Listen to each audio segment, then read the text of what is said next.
Welcome to the Advisor Source News. I'm Matt Fahr. The wireless internet tower erected by Solvaris owner Matt Lauer could begin providing service to local residents as early as next month. Lauer said that due to a change in the primary signal provider, the timeline for bringing the tower online was delayed. At a special meeting held on July 24th, the Bruce Township Board of Trustees voted 3-2 to approve an amended lease agreement between the Township and Solvaris for the installation of a tower on Township property located at 36 Mile and Hip Road. Past measurement issues had prevented the Solvaris owner from completing the tower, but once he did, the project hit a snag when 123.net decided to withdraw as the primary signal provider. With a much haggled over deal in place, but the loss of the signal provider, Lauer inked a 5-year deal with Comcast in September. Lauer has said new fiber optics have been installed and he's looking to begin providing service in November. He said that he will begin pre-installing equipment in the next few weeks, with the first priority going to customers who have already pre-registered with Solvaris, but there could be one more hurdle to avoid before people can begin logging on. The height of the tower has again been called into question. Last December, Lauer completed the tower at what was thought to be a maximum height allowed, 200 feet. That was later discovered to be the finished product was actually 207 feet tall in violation of state and local ordinances. Lauer shaved 40 feet off the tower, and the tower sat unfinished through the winter and spring. Since putting on the crow's nest to top off the new version of the tower, Township Clerk Susan Brockman said that she has been contacted by someone contending that the tower is again over the maximum height. She said that the township would be sending out their engineers to laser the height if it was again over 200 feet. Brockman said that she would go back to the board and recommend terminating the lease contract with Lauer. Lauer and township officials have since gone out and measured the tower and found that it was at the height of 200 feet and has also been signed off on by the Federal Communications Commission. In an unexpected narrow 4-3 vote, the Romeo Village Council passed a resolution approving the much-debated ordinance for the village manager position to be created.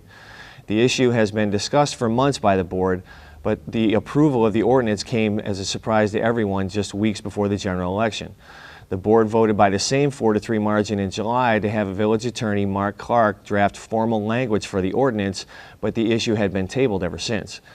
The retirements of Clerk Mary McLaughlin and Treasurer Melinda Russell next month sparked a debate earlier this year on discerning the responsibilities and tasks assigned to each one of them. With decades of institutional knowledge between the two women, the board voted to bring in the Southeast Michigan Council government's consultant to give an overview of the internal system and how it was operating. Debate then began on bringing in a manager to take over some administrative duties being performed by the clerk's office and have a person that is accountable to the board rather than just the village president, who would be appointed as the administrator. Clark said that he modeled the language presented to the board from the Michigan Municipal League guidelines, with only minor changes made and brought to the board. Trustee Bob Hart, along with Michael Krieger, Matt Edwards, and Christine Malzahn, voted in favor of the resolution. Lee, who along with trustees Russell and Wayne Tornow voted against the measure, said that he was disheartened by the vote and stood by his claim that a formal hearing needed to be held before members of the board voted. Tornow, who has been against the idea since being appointed to the board back in July, agreed. The salary for the proposed manager, approved in the latest budget via salary and benefit adjustments for the clerk and treasurer, freed up $76,000 for the possibility of hiring that manager. Before the board gets to post the job and the village begins accepting resumes, those who oppose the idea may get a chance to speak out. Once the resolution was passed on October 20th, there is a 45-day window for those who want to repeal the new ordinance to gather signatures to get the initiative on a ballot. McLaughlin said that 279 signatures must be obtained in the next month and a half in order for a special election to be held at an estimated cost of the village of around $8,000. If enough signatures are gathered, the ordinance will be put on hold until after that election was held to decide whether or not the voters would repeal the newly approved resolution. The Village of Romeo is going to start going green in November. A new recycling program that will utilize new, larger bins is set to begin on November 1st. First scheduled pickups are set to begin on November 6th. In a 4-3 vote, the Village Council agreed to a contract extension with Waste Management in July that will change the dynamic of how recycling is managed and collected in the village.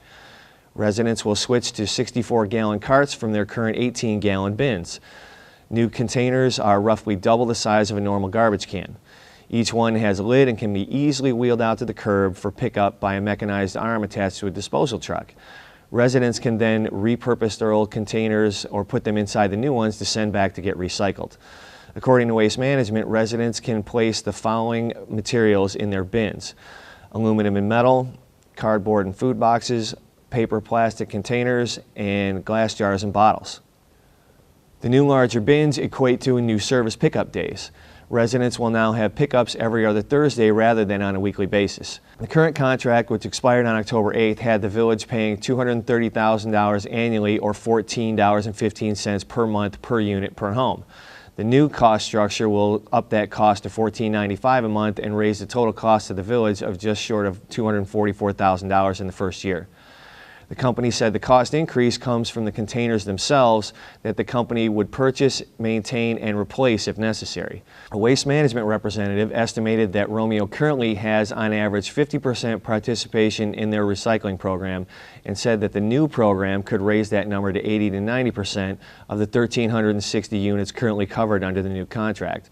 Residents can pick up flyers at the Romeo Village office detailing the materials that can be and cannot be recycled, as well as pickup schedules. Washington Township Supervisor Dan O'Leary had voiced his opposition to the Great Lakes Water Authority in the past, but said that the agreement approved by the Macomb County Board of Commissioners will have little impact on the future projects of the township. Macomb County joined with Oakland and Wayne counties to approve the newly created authority and a 6-member board.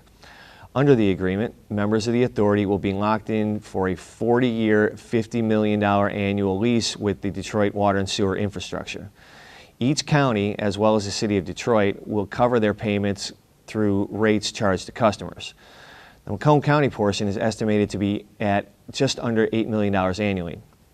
Macomb was the final county to approve the agreement with a 10-3 vote by the Macomb County Board.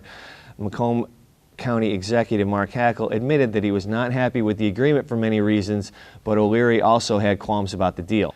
He said that no one should think this was a sweetheart deal by any means, but perhaps it was the best option, and in the end, it was the same old, with the suburbs again paying for mismanagement and corruption in Detroit. If Macomb had not voluntarily joined the authority, a representative would have been appointed by the governor's office. The county would have also not been subject to the 4% water rate cap for those who would have been in the authority. That cap is a misnomer that O'Leary said is a fraudulent selling point of the deal. He said that the rate cap is in place based on current rate charges, but if and when the necessary upgrades are made to the dilapidated system, the cost will be passed on to the customer. The only other option would have been for Macomb County to build its own system, and cost estimates on that ranged from $1 to $6 billion, depending on which county official you would ask. O'Leary had significant issues with the deal that no one in county government has yet gone on record as saying they were happy with. The supervisor said that there are hidden legacy costs in the deal and the fact that the city will get an inordinate amount of votes on the 6-member board. The board will be comprised of 2 members from the city of Detroit, as well as 1 from Wayne County, Oakland County, and Macomb County, along with a representative from the governor's office.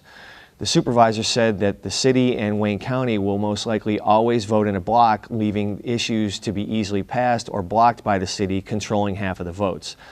A supermajority of 5 votes will be needed in order to take any action. As for how it will affect upcoming plans for Washington Township, O'Leary said that the impact of the authority would be minimal. Plans have been approved for a water storage facility to be built behind the Washington Township Fire Department station on 30 Mile Road. The concept of the facility was necessitated by the constant rate increases being passed along to Washington Township customers in order to remain operational and cover costs. Annual increases have been in the double-digit range for the township, with the township board voting to pass along only a fraction of those increases to residents. The new facility will allow the township to have more control over usage and rates, but will not completely make them immune to any future actions by Detroit Water and Sewer.